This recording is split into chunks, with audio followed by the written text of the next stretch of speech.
Are you ready to stop the self-sabotage and create the life you desire? Well, in order for that to happen, you need to break free from the bad beliefs that are holding your success hostage. You need to optimize the stress by turning it into extra energy for success. And those hurtful habits? Well, we need to give that pain a purpose for progress. Welcome to Stop the Self-Sabotage and Create the Life You Desire podcast. Have you ever heard somebody say, oh, if you see somebody and they have problems, maybe they don't really have problems. Maybe you're just projecting your problems onto them. Yeah. You know the game Whack-A-Mole and that mallet you use? I'd like to take that mallet and bonk them on top of the head because you're not projecting. You're predicting. You're trying to predict the future and what that person might need. And maybe if you fill it, then they won't abandon you, reject you, find that you're not good enough, or invalidate you. Because at one point, you were not safe. You were in an experience that was unsafe. I had to look up to make sure that that was a word, unsafe. And you were unsafe because somebody else needed you to be what they wanted, but at the expense of your brilliance and your magnificence.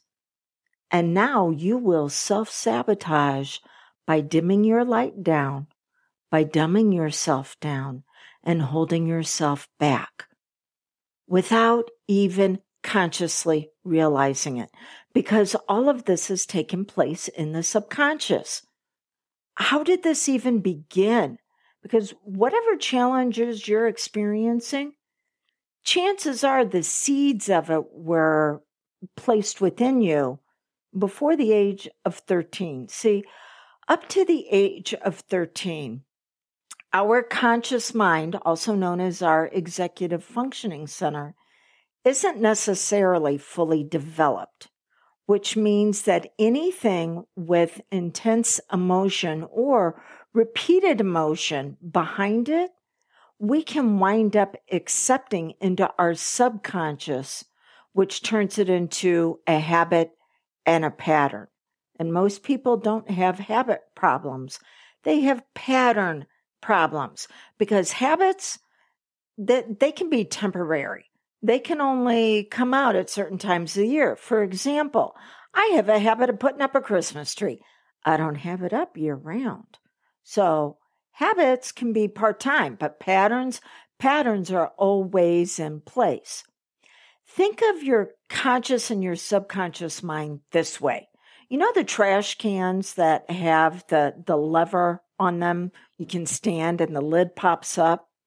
Well, your subconscious mind is the trash can receptacle, and the lid on it is your conscious mind. This is the part where you analyze and you judge, discern, you go through data. The lid is not really formed until age 13. So up to that point, the lid on your trash can is up, and somebody dumps something in there, and it's toxic, you take it. You also take the great things without having to analyze them or justify them or rationalize them. Everything gets put in. And if you were in an experience where you went through what is known as emotional anorexia, you were starved for whatever reason, you did not have an environment that you were planted in where you could thrive. Well, then what you did was you went through what's known as the core four. First one is certainty. You learned that you had to depend upon other people in order to be okay by trying to figure out what it is that they need, what they needed. Then the second one, which was freedom, this is freedom to experience emotions. Instead of having the emotions of, oh, I have choices on how to bring myself out at my very best. No, you went through emotions of drama, crisis, chaos, confusion. And so you never knew what to do next. Then you went up to the level of worthiness where you had to martyr yourself in order to get what it is that you needed. And then the fourth level, which is validation, you learned to connect to others who were hot messes. And maybe if you gave them what they needed, you'd get the crumbs of what you might need in return. And then you come to me and you're like, oh my gosh, 2 clients right now. The one yesterday, I need a new career. Like, okay, yeah. We've been working together a few weeks, and I know after age 13 that if the subconscious is going to accept a upgraded belief system, and I say upgrade for a reason, because once you've accepted something as the truth, it's always there. You need to expand upon it. It is incomplete. It is immature. Now, I tell my addicts, you're going to be addicted to something, get addicted to being healthy. You're always going to be addicted to something. Okay. So I gave him the action of putting out a lot of resumes. A lot. 100. He was able to get to 25 and then stopped in his tracks, froze. I knew he would. He's running up against these beliefs of, who am I? I'm not good enough. I'm overqualified. I'm underqualified. They're not going to want me. What if? After age 13, the only way the subconscious will accept an upgraded belief is through consistent action. Not action all at once, consistent action. And so he wasn't able to do the consistent action because we had to look at the belief that was coming up to the surface, that he's either not good enough or there's not enough. And the seeds of that weren't planted a few years ago, whenever he took a position with the company that he found out really wasn't the correct position. They were much earlier. And so we are dealing with an immature aspect of his personality going, oh no, I can't. I need to predict the future. And predicting the future is it's going to be really hard and I just shouldn't do it. We don't need an immature aspect of your personality running your programming and conditioning. We have to give it the experience of upgrading. And then there was the client that I was working with today, who happens to run the hiring division of a company. And she has brought in family members and friends that have needed positions. And then she's wondering why the company is not growing in those areas. Yeah, because you're dumbing it down to what those people need instead of acting like a professional and going, I need other professionals who can come in and fill those positions. But again, the seeds of that were planted years and years ago when she needed to be able to predict what other people needed. And if she gave them enough, maybe she'd be okay. Okay, so what is it that we need to do? First of all, you want to look at how you self-sabotage, how you stop yourself. And however you stop yourself is not the cause of your challenges. It is the way you get relief. But I've had people come to me because they are, well, okay, I'm bringing in family members to help me. It's how you get relief from the fact that you are being asked to step up to a level you haven't developed yet. So you're going to surround yourself with people that you know in order to be familiar with what you're doing. Some people call it a comfort zone. There's nothing comfortable about being stuck and struggling, but it is the familiar zone. If you were to take a bullseye and you put familiar zone in the middle, and then the next ring out, you put the terror barrier, and then the next ring out, you put the growth zone. That very small zone in the middle is where you will put yourself with what you know, with your fears and your lack, and that this is how I predict things. To be able to get out to the growth zone, you are going to have to go through what absolutely scares you because you don't know how to predict what's going to happen. And that's what children do. Children try so hard to figure out what's coming. Those that are mature, those that are more complete in the development of their personality say, I can try to figure out what's going to go wrong and I can have a plan for it. It's probably not what's going to happen, but I've trained myself that whatever comes my way, I'm going to find a way over it. It's what's known as borrowing trouble. It's an exercise that I have all of my clients do, that whenever they start to move through the terror barrier, I'm like, pick the top 3 things that you think are going to go wrong, and what are you going to do to move over it? Notice I didn't say move through it. No, you move over it. You spiral up in your brain into the levels of creativity and intelligence.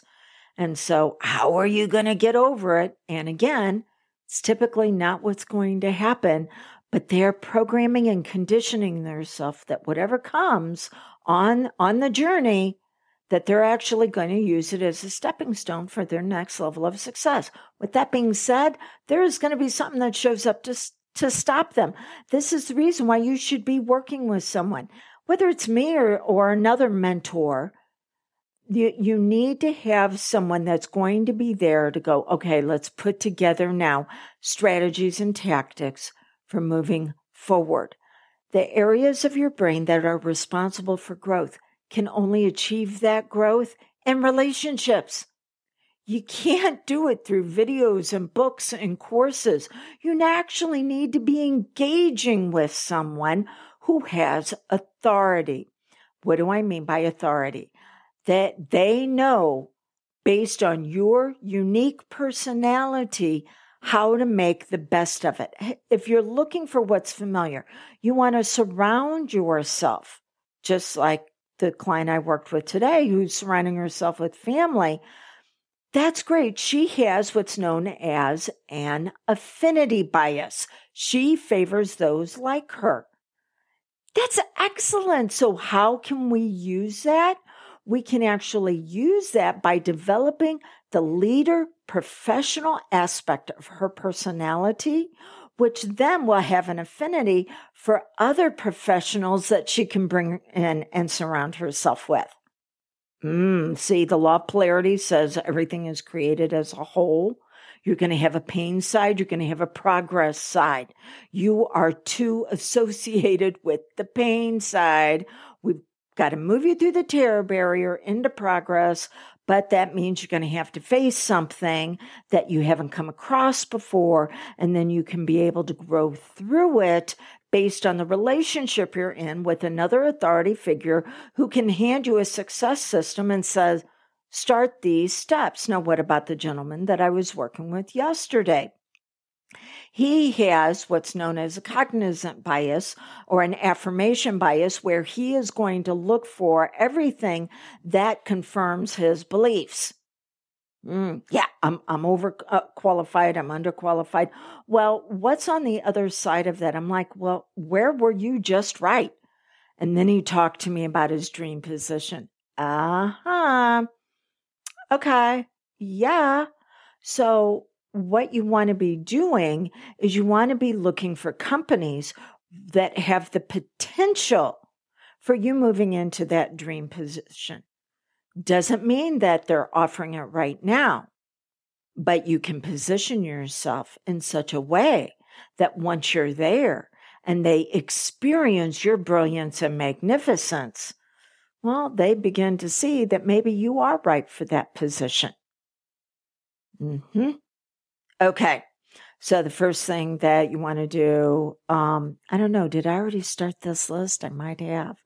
The first thing you want to do is you want to begin to recognize that the aspect of your personality that is experiencing the self-sabotage through the symptoms, those symptoms are just getting you relief. If you only address the symptoms, you will never get to the cause. What is the cause? The cause is at some point in your life, you experienced emotional anorexia. You were not given the environment to actually grow yourself that was going to be beautiful and beneficial based on your unique personality. Instead, you had to dumb yourself down. It is that part of you that is showing up that is trying to predict the future and say, this is what we need to do, but it'll actually hold you back because that aspect is too immature to handle the fear that is going to come up. You need to be working with an authority figure to develop the area of your personality that has been laying dormant, but is ready to be activated for your achievement. Phew, okay. Also, keep this in mind. The journey on the development of you're actually going to be on that longer than you are in the goal getting. The goal getting is going to be a side effect of developing your magnificence and brilliance. And we have no idea how far you can take it. So let's enjoy the journey as well as the destination. And if I can assist you with it, I'd be honored.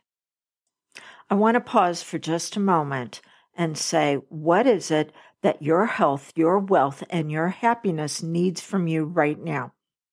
It needs, it wants, it desires your ability to be able to accept suggestions that are going to allow you to achieve and maintain success. See, your identity is made up mental, emotional, physical. And your mental level, your focus has been on how you could serve others to bring them out at their best, but at your expense. Your emotional level, your heart has actually been used to be able to grow the harvest that someone else wants. But for you, you haven't learned how to optimize those emotions to where you're not being overwhelmed, stressed out, absolutely exhausted, and your actions implementing for impact.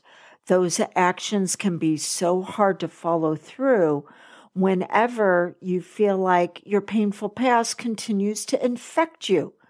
You want an identity upgrade. That's what I'm offering you in the brand new course, Health, Wealth, and Happiness through Self-Hypnosis. I'm going to teach you how to give yourself suggestions that are actually going to bring out your magnificence and your brilliance, revealing more of who you really are. It does not matter where you are in life or what's happened. All of it can be optimized for your benefit. It is at an incredible investment because I want you to be able to say yes to your next level of success. Go to dawnlandrum.com and click on the link that says Health, Wealth, and Happiness through Self-Hypnosis.